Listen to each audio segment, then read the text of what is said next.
So, if you are one of those students who sees a poem on the SAT and immediately recoils in fear or horror, this video is for you. I really try to emphasize with the poetry questions that you don't have to understand every word and you don't have to be a poetry expert in order to get the right answers.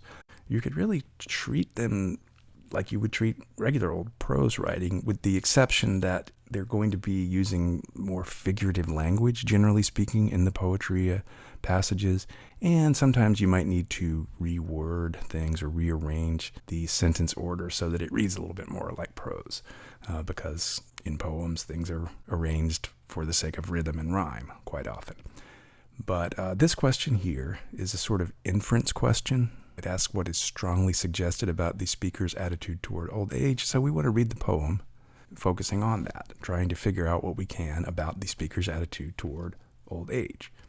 And this poem is used on one of the official questions, but this is not an official question, right? So I'm using this poem here as the source, but a new question. So, when little lights in little ports come out, quivering down through water with the stars, and all the fishing fleet of slender spars range at their moorings, veer with tide about.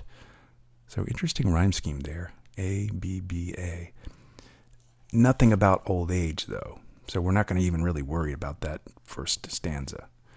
We'll keep on reading. So, when race of wind is stilled and sails are furled. So when the wind stops blowing. And underneath our single riding light, the curve of black-ribbed deck gleams palely white. So the black-ribbed deck of the boat has a white curve. I'm not sure exactly what that means, but slumberous waters pool a slumberous world.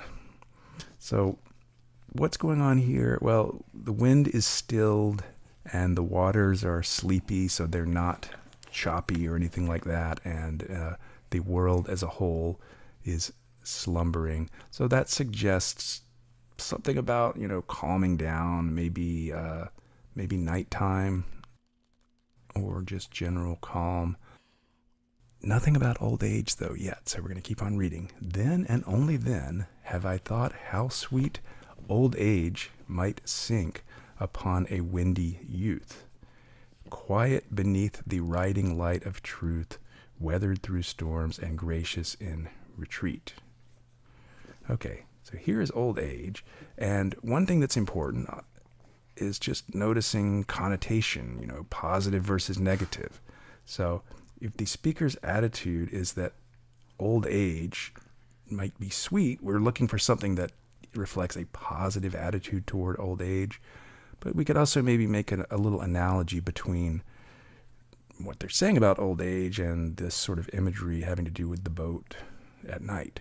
So old age is sort of like, I'm not sure what I'm doing here with all my circling. Old age is sort of like the calm that comes at night after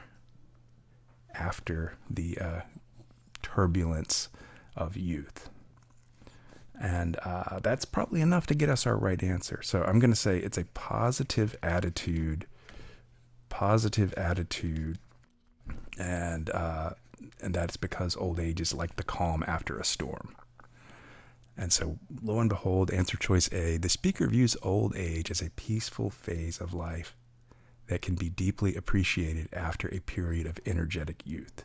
So energetic, windy, those go together, and that's a pretty good answer, I think. I think it's the correct answer. But let's check the others. So B, the speaker regards old age as a time of regret. So that's a negative, and we have a positive, and that's enough to get rid of B. The speaker is uncertain whether old age can offer the same intensity and fulfillment as youth. No, not uncertain, but positive. And D, the speaker believes old age is only tolerable when shared with others who have weathered similar storms. And what's that doing? I think it's doing a couple of things that you tend to see on actual incorrect answers, which is, borrowing specific words and also sometimes taking things literally in the passage that are meant to be understood more figuratively or symbolically. Okay, so one question, one passage, but something to just keep in mind in general about these poetry questions. If you were to ask me to take apart every single line or every word of this and explain what's going on, I might have trouble with that. But that's true of most of the poems that you encounter on these. I'm not a poetry expert by any means, but you can get the main idea, get the gist, get enough to get the right answer if you just dive in and don't be afraid. Don't be afraid of the fact that it's poetry. At the end of the day, it's still just words.